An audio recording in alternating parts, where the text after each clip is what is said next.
job. In this video, I want to talk a little bit about Jerzy Grotowski. He was born in 1933 and died in 1999. He established in Wrocław, Poland, a group called the Theater Lab. And the work that he did there had a great deal of impact on the theater subsequent to the 1960s, often in ways that many people don't realize, and they don't acknowledge Grotowski's influence. He was a very strange man, and his theater lab led to very strange practice of theater, but he was of major importance insofar as he established a practice of theater, which he called poor theater, that resonated worldwide and had many, many disciples. In the 1960s, Poland was a communist state, a totalitarian government prevailed, and it was very difficult for people to enjoy many of the freedoms that we take for granted. But Grotowski enjoyed enormous freedom to do what he wanted with the theater lab, and people from around the world visited the theater lab, many from the United States. They came. It was almost as if he possessed a powerful, charismatic personality, hypnotized people through the practices of the theater lab. And when people went to Wrocław, they changed in very dramatic ways. It was a transformative experience for them, working with Grotowski and absorbing his theories. And they brought their experience with them to the various countries that they visited. And the poor theater aesthetic gained considerable momentum after the 1970s. And indeed, much of it is a part of the educational process for theater students today, even if he isn't really as widely acknowledged as he should be. As I say, he was a very strange and turbulent personality, and many conflicting, contradictory statements are made about him. He himself never published anything. He refused to publish anything, saying that it would destroy his thinking if he did.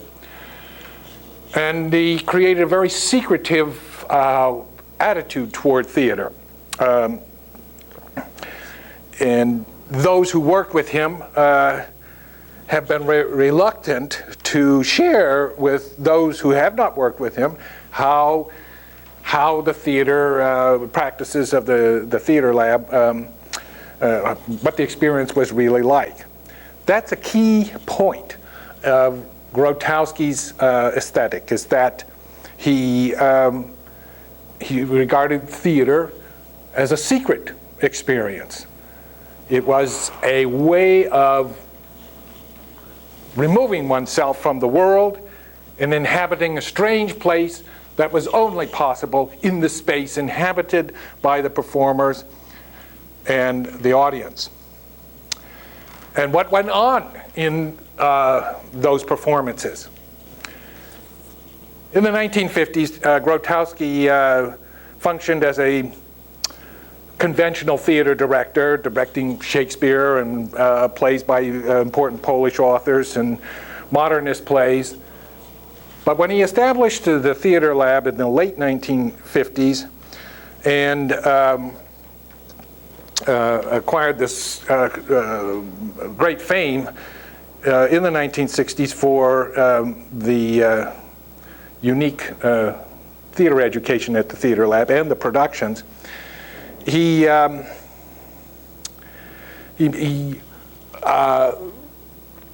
moved toward a new understanding of the relation between the performers and the text.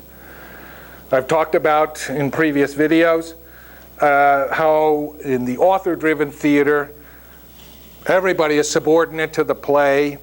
And in the theater of the 1950s, and in much of theater even today, we listen to people speak on stage, And it's as if they possessed a unique control over language that doesn't happen in real life. The dialogue, the monologues are the result of carefully crafted language by the author. And the author demonstrates his talent to the extent that he shows or she shows a superior control over the words assigned to the characters on the stage. And the actors they demonstrate their power over language by their skill in speaking those words, their diction, their rhythms, their inflections, their power of voice. All of that's regarded as proof of the actor's skill at acting, and we in the audience really appreciate this extraordinary dexterity, this skill at exchanging words and releasing them and sharing them with the persons on the stage and with the audience. But by the 1960s, as I mentioned in an earlier video, people everywhere experienced this deepening distrust of language and felt that what people said couldn't be trusted, or that it led to unhappy consequences with the Cold War and all of the conflict that emerged as a result of this struggle between communist ideology and the ideology that we in the democratic societies pursue. So, from Grotowski's point of view, we need a more visceral, as he put it, a more visceral approach to language. And we need to get away from this fake theater, this phony theater that's filled with all of these gorgeous costumes and elegant design effects and lighting and all this diction and proper speaking and control and artificiality. The poor theater rejects all that. It rejects all of the technology. It rejects all of the focus on production values and details of costume and smoothness of production and everything associated, you might say, with, for example, the Broadway theater. The poor theater emphasizes the body. The body is the basis for performance, and we must strip away the theater and become, in performance, naked before the audience, but also naked before some kind of higher, like God or some power to whom we must reveal a kind of essence or beingness that conventional theater suppresses or hides, or through all of its artificiality we never see. So in the poor theater, a different kind of atmosphere must prevail, whereby the relation of the author to the performer changes. Grotowski would take the texts and rewrite them, throw out a whole bunch of language, and then the language that remained was the basis for this struggle between the performer and the words. The conflict in the drama didn't arise from the play the author wrote. It arose from the relation of the performer to the text and to the audience. And this process of making language more visceral was secretive. It couldn't be open to the public in a very grand sense. It had to be like a religious rite, conducted in secret, in a communal environment. So one thing Grotowski did was throw out all the lights, all the fancy costumes. The actors wore very simple, often ugly sacks or rags. Sometimes they were just almost naked. And get rid of all of the colorful aspects of theater that we're used to when we go to a theater. He wanted a different kind of space. Theater should be able to invade other spaces and conducted secret operations in new spaces. He wanted to limit the size of the audience. And eventually, at the Theater Lab in Wrocław, he limited the size of the audience to 12 people. Only 12 people could come.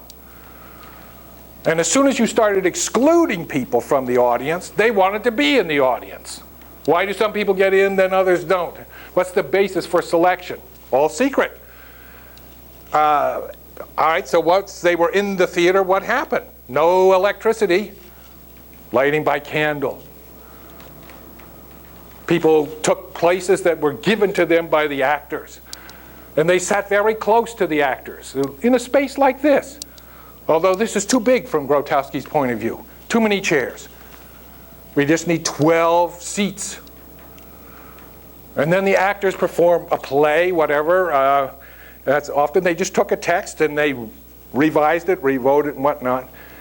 And often with themes related to World War II, which was such a tragic experience for Poland, or about contemporary life. But the actor is always in a struggle with language. It is as if language has some kind of force or demonic force within the actor, distorting his body and causing convulsions and unforeseen twists and anxieties. And then there's this struggle to get words out and to make sense and to find registers of the voice that you didn't know were there, that were in any language, but it's in the text that we have this sudden eruption, this twisting of the body, and this struggle. It's not that easy to communicate with others, to find language within oneself. You have to wait for the moment when the word arises within you, or the breath. And when it does something not only to yourself, it does something to others. And they are themselves shaken by the reverberations of the voice. And the voice gets closer. And sometimes you get out, you get next to the audience, you get on top of the audience, you're on them, and they push them in there, and they can smell you. They can see the sweat coming down your body and feel your breath, and the words just become closer and closer, as does the body. And it's kind of shocking. And you don't know, as a spectator, how to respond to being so close to someone who is convulsed with language and erupting with it. It just takes your breath away. And you yourself are locked into a way of finding words to say what's happened to you as a result of it. It moves the body around. It just doesn't rest in some kind of cage in the body, coming out and on cue and with robotic efficiency as we expect from well-memorized lines in the theater. Instead, something is happening that's transforming the space, and in the candlelight and the darkness and all of the convulsions, it keeps you down and brings you down to the floor. Then you can't gain that kind of control over language unless you twist around and rise up breathless.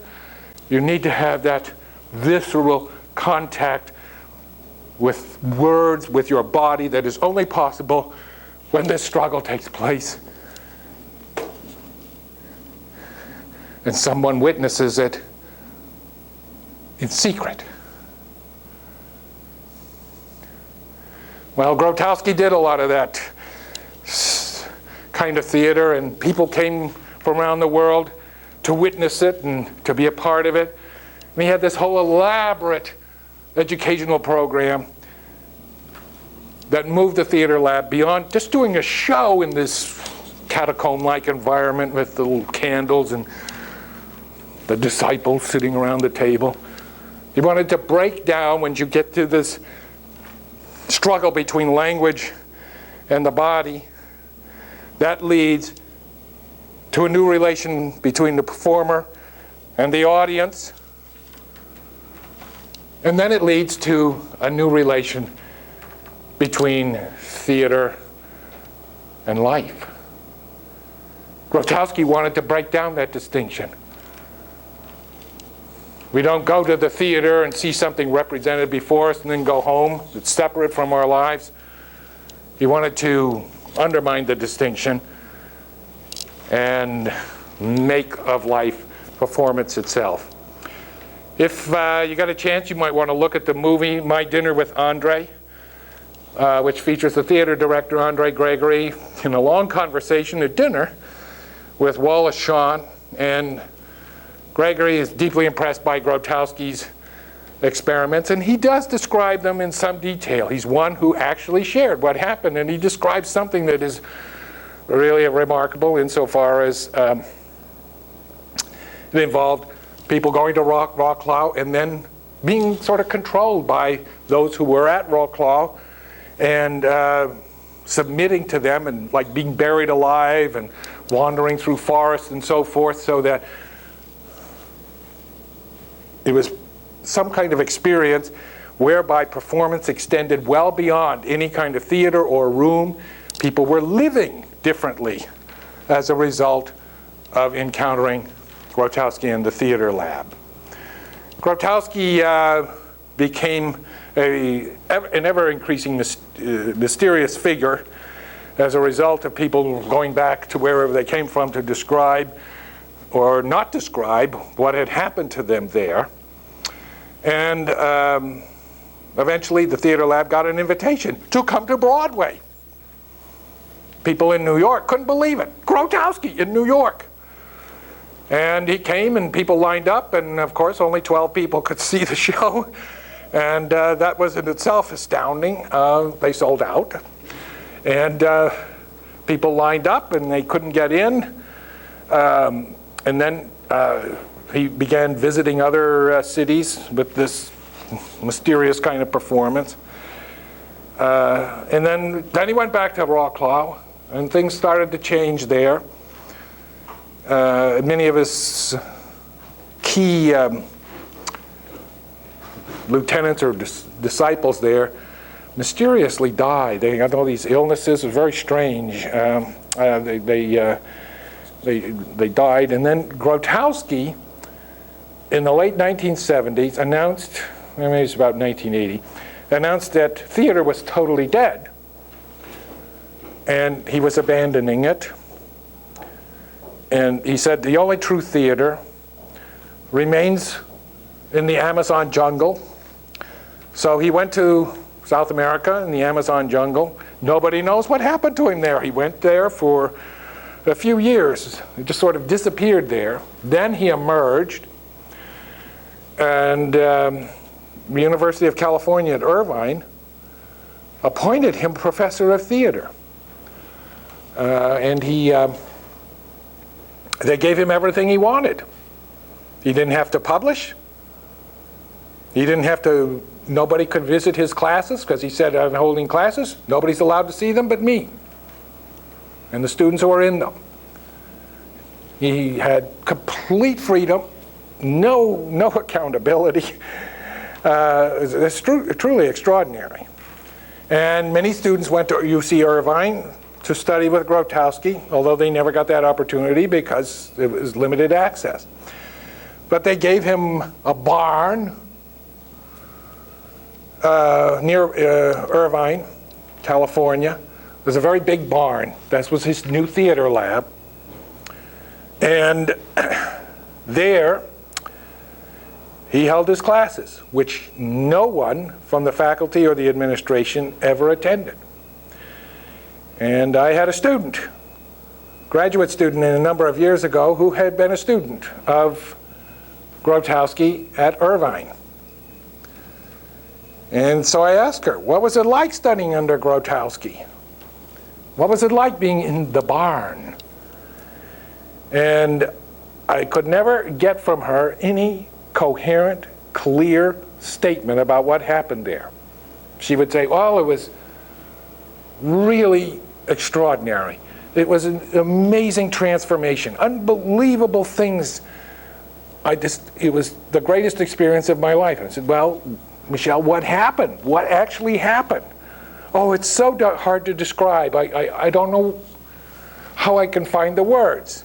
And immediately, the graduate student had this trouble speaking of her experience in the barn, and her body became more animated, even though I got no clear idea of what happened there. It was a secret, which will never be divulged. But that secrecy was somehow key to shaping a very unique experience for her and the students who studied under Grotowski. And keeping that secret was somehow fundamental to maintaining her focus on theater and building herself as an artist of the theater. So we can't really underestimate the impact of this personality on the theater insofar as he understood that if you're going to transform society, as they were all talking about in the 60s, if you're going to create revolutions or you're going to actually bring about the great changes that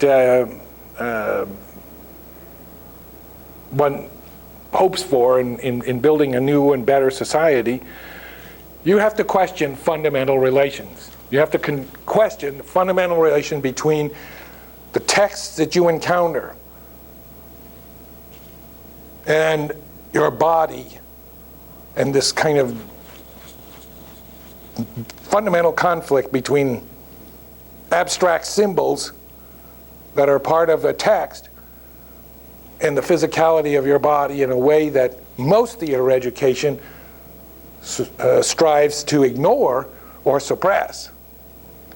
You have to question the fundamental relation between the performers and the audience. The physical relation, the spatial relation, the cognitive relation, the psychological relation, all that should change if you're trying to build a new kind of theater. What is the fundamental basis for theater?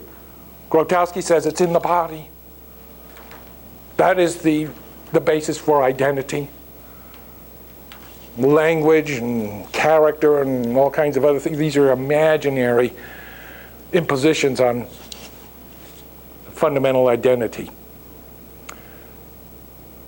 But when you change that relation between the text and the body, between the author and the theater, between the performers and the audience, you're also changing the fundamental relation between life and theater. So that's the major insight that we obtained from Grotowski. And in subsequent videos, I will talk about some other personalities who were adventurous in this way and followed a different strategy than Grotowski in questioning fundamental relations between theater and its audience. Okay?